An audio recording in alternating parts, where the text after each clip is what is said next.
Hello everybody, welcome to this educational video. We're going to be pulling apart a piece of copper. This piece of copper is 5mm in diameter and about 35mm in length, and we're going to be pulling it on this machine called the Tensile Test machine. This here is going to measure the amount of force in newtons that we're going to be pulling, and this at the side here is going to be measuring how far it stretches before it breaks, and it's all going to be recorded on this computer on a graph.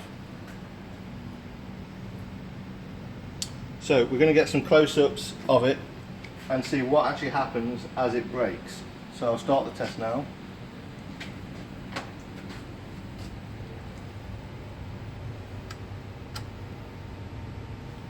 Three, two, one.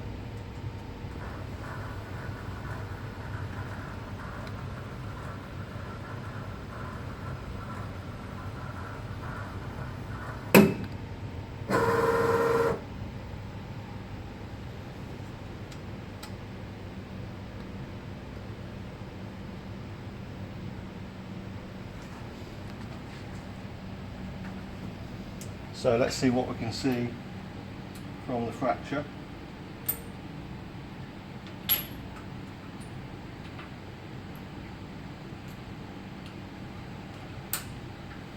So if we come over here to the paper. So the first thing we're going to look at is how much it stretched. Well, if we put them side by side, we can see there that it stretched substantially. Let's look at some other things. That's characteristic of a ductile material, that it stretches a long way.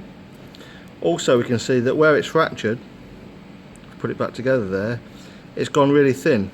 That's called necking, and that's also a characteristic of a ductile fracture. And if we look at the fracture site, we see there that it's a very cupped shape, it's gone very dished, and it's also very coarse. The grains are very coarse, like coarse sandpaper, very rough. Both of those are characteristics of a ductile fracture. Now if we contrast that to a brittle fracture that we did earlier and you're going to do in class, you can see there that the fracture is very straight. It's very fine, like a very fine sandpaper, and you can see there's no necking took place. It's just fractured, just like glass. And this is a brittle fracture. Hasn't absorbed any energy at all. This is stretched, gone thin like chewing gum if you pull it apart, and has gone dished and a coarse grain structure. Both of these are characteristic of a ductile fracture. And the graph of the material being pulled apart.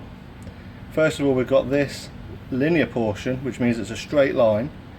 During this bit, the material acts like a spring.